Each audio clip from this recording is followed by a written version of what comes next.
Good afternoon, students. We are going to continue our study of active transport by looking at the different kinds of protein pumps.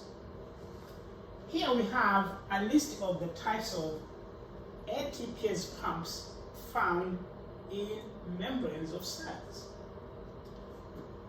Number one, the P-class pumps. Number two, the V-class pumps. Number three, the F-class pumps. And number four, the ABC superfamily.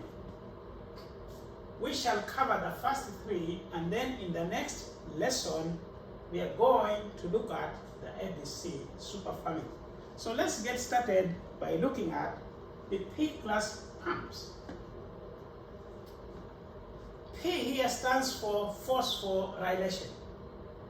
So by definition, a P-class pump is a pump whose operation depends on the phosphorylation of one of its subunits during operation.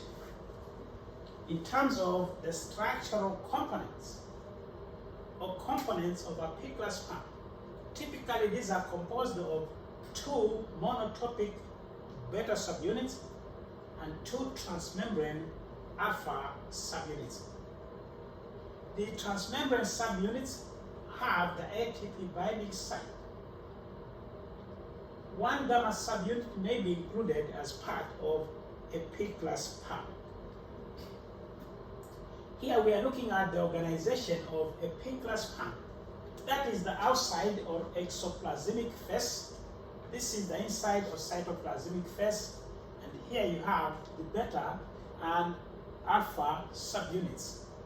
Somewhere here you have the ATP binding subunit, which is phosphorylated during operation. Examples of P-class pumps. Number one, the plasma membrane calcium ATPase pump. Number two, the muscle calcium ATPase pump. And number three example of P-class pump is the sodium potassium ATPase pump. Let's begin by looking at the plasma membrane calcium ATPase pump.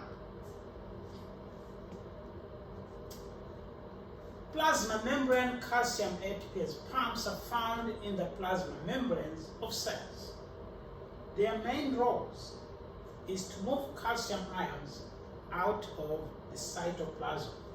This helps to bring the concentration of calcium in the cytoplasm at a level of about 0.1 to 0.2 micromolar. That is the resting concentration of calcium for cells. You also have gated calcium channels in these membranes.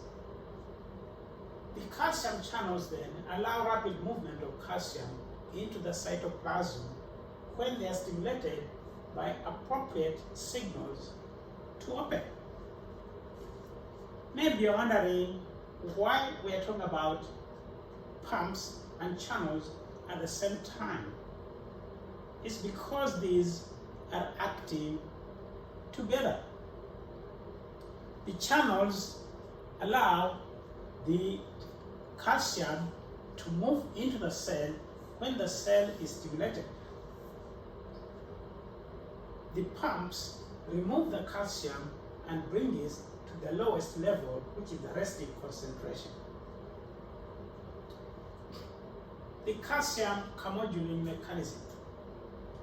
When there is high calcium in the cytosol, some of it binds to a calcium binding protein which is called chymodulin, or calcium modulated protein. This forms calcium chymodulin complex. The calcium chymodulin complex is the one that stimulates the calcium ATPase pump to move the calcium out of the cell. Now, before we get confused with this arrangement, Let's use a diagram here to see how this system works. Here is the plasma membrane of a cell. Here is the calcium ATPase pump. It uses ATP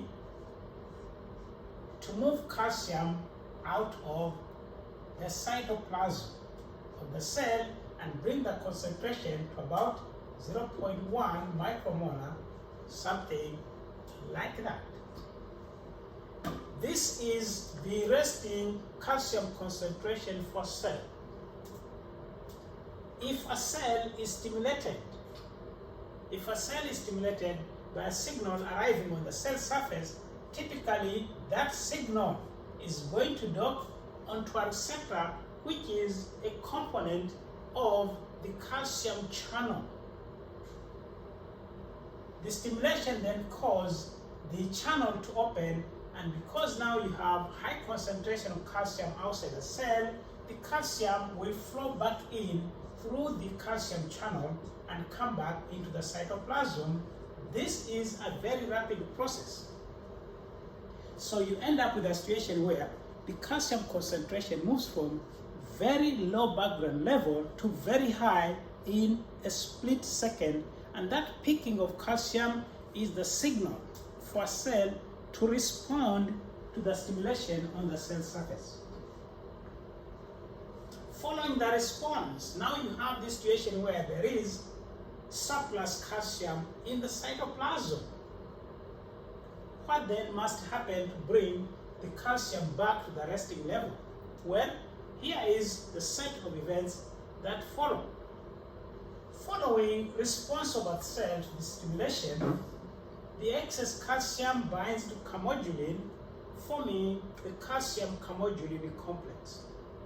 It is the calcium camodulin complex that is going to stimulate this pump to begin removing the calcium, bringing its concentration back to the resting level.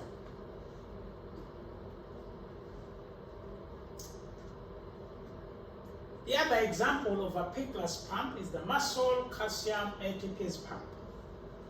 These are found in the sarcoplasmic reticulum in muscle cells.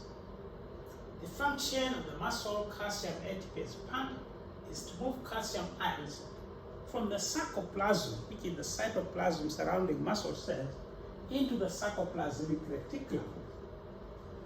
This helps to lower the concentration of calcium in the sarcoplasm, which is the requirement for muscles to relax.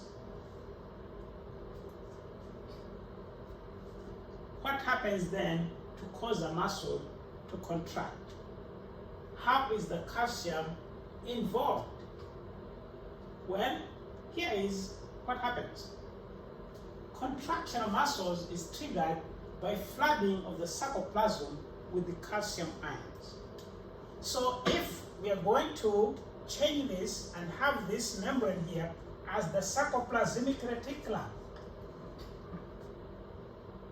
if a muscle cell is stimulated by an incoming nerve impulse, that is going to open the calcium channels to allow calcium to move out of this sarcoplasmic reticulum. I think we're going to have to kind of reverse this diagram.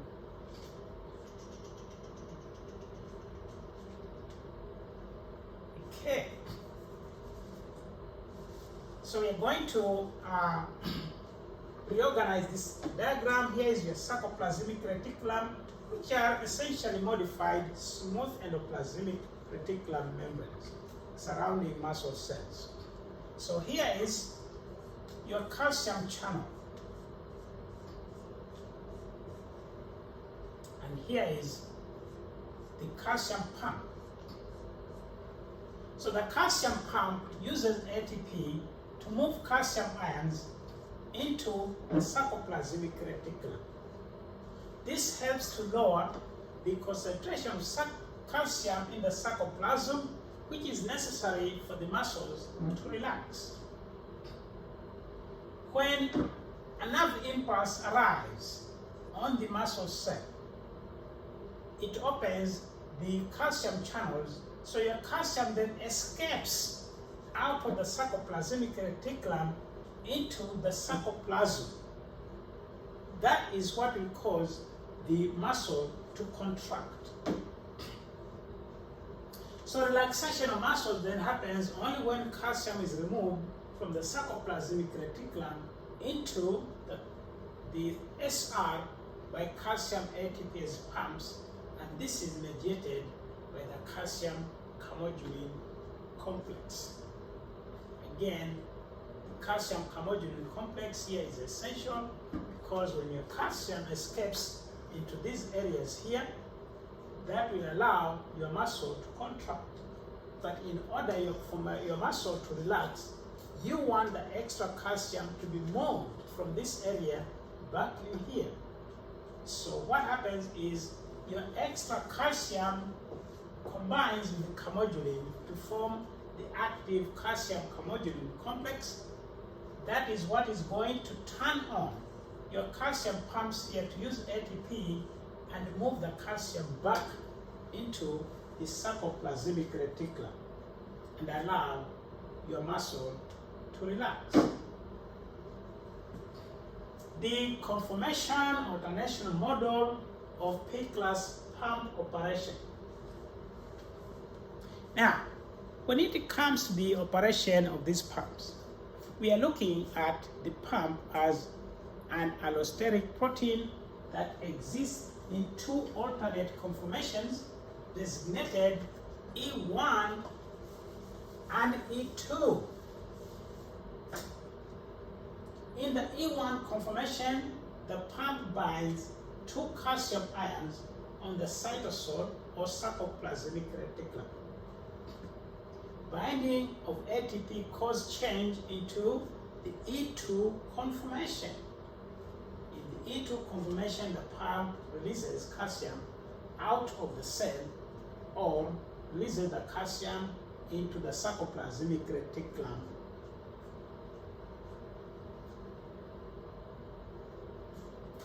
Next, the sodium potassium ATPase pump. This is the third example of a P-class pump.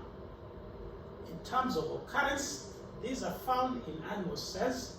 They help maintain sodium and potassium concentration. The structure. This has two glycosylated integral monotopic beta subunits on the outside and two alpha transmembrane subunits. Here we are looking at the detailed organization of a sodium potassium pump. These are the beta monotopic subunits. These are the alpha transmembrane subunits. Again, don't forget that we are still looking at P-class pumps. They require the binding and phosphorylation of one of the subunits during operation. The operation then of the sodium potassium pump.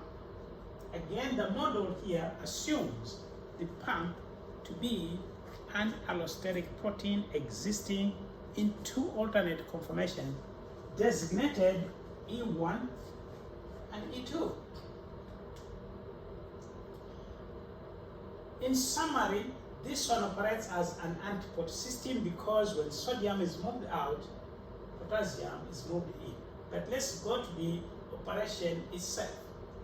In the E1 conformation, the pump binds 3 sodium ions in the cytoplasm.